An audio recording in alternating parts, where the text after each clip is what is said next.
Assalamualaikum warahmatullahi wabarakatuh, dulur-dulur kabeh. Ya, jumpa lagi dengan Didik Semin DK ya. Membahas tentang singgumen ini ya. Bahas tentang singgumen ini sudah kebiasaan ya. Singgumen ini sudah jadi punya apa namanya?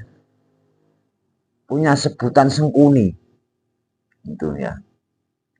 Pasti membuat statement-statement nggak jelas-jelas dan tidak nyata. Pasti salah terus. Makanya rakyat tidak ada yang mempercayai beras. Gitu. Guyu wae. Ikut-ikutan pro pemerintah, ikut-ikutan nggak kritik sih, nggak kritik. Namanya provokasi seperti itu. Nggak kritik, kritik itu kritik yang baik. Ini membuat statement yang nggak jelas. Ini tanggal 3 Juni 2024 saya ada sedikit urusan ke MPR.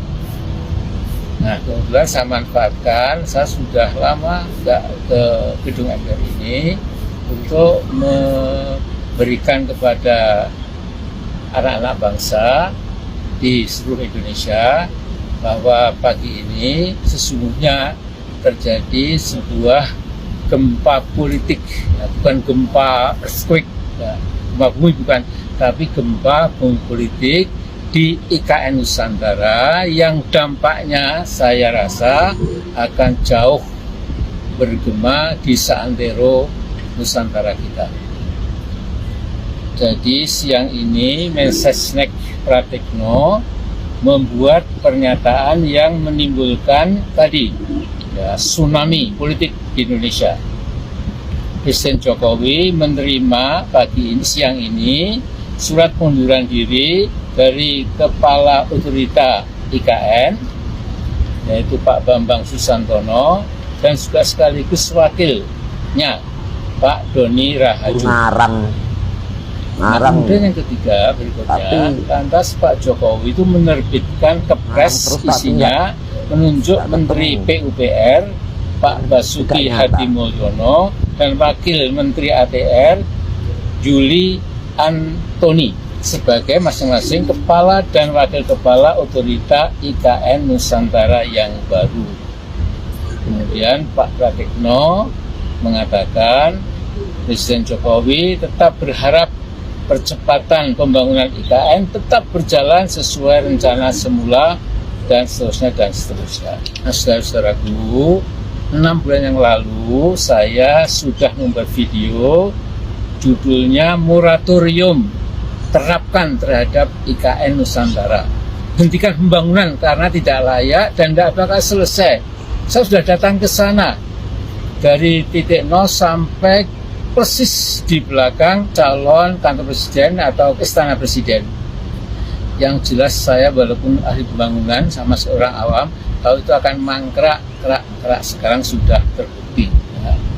Jadi saya yakin bapak-bapak yang sudah dedicated tadi, Pak Bambang Susantono maupun Pak Doni Rahayu itu sudah give up. Ya. Tapi Pak Jokowi tidak, namanya Jokowi. Kalau kemudian mau mundur, dia akan terus saja, bahkan besok lagi akan terbang. Katanya ini ke IKN meresmikan gedung IKN Nusantara itu, ya, berita antara, maaf, KBN antara, dan lain-lain. Jadi Pak Jokowi, sudahlah, jadi besok tanggal 16 Agustus, Anda harus ke MPR di sini, memberikan seperti layaknya tiap 16 Agustus laporan pertanggung jawab. Kemudian kalau Anda kemudian 17 Agustus pergi ke IKN, saya kira itu tidak masuk akal. Pertama, bandara VVIP itu jelas masih belum selesai, tidak mungkin ya. Kemudian kantor Anda juga belum selesai, sehingga Anda celingukan ya. Jadi saya kira sudahlah, lempar handuk, minta maaf pada rakyat Indonesia, kemudian tetap sementara ini di Jakarta saja. Adapun nanti terserah Pak Presiden terpilih Pak Prabowo apakah kira-kira perkembangan beliau akan terus atau tidak. Tapi rasa-rasanya sudah banyak sekali berita-berita di luar negeri yang mengatakan bahwa kemungkinan IKN akan jadi ghost city, jadi kota hantu. Mudah-mudahan tidak. Itu dulu, kita tawakal kepada Allah. Assalamualaikum warahmatullahi wabarakatuh. Oke, terima kasih yang sudah menonton juga, yang sudah sampai selesai menontonnya. Saya ucapkan banyak terima kasih dengan video-video yang ini, informasi-informasi terkini di negara kita ya, yang banyak-banyak cuap-cuap dan banyak yang nggak jelas-jelas mencari keuntungan manfaat apa namanya sebelah kanan atau sebelah kiri gitu ya. Mohon maaf kalau ada video saya yang salah, mohon maaf dan terima kasih. Assalamualaikum warahmatullahi wabarakatuh.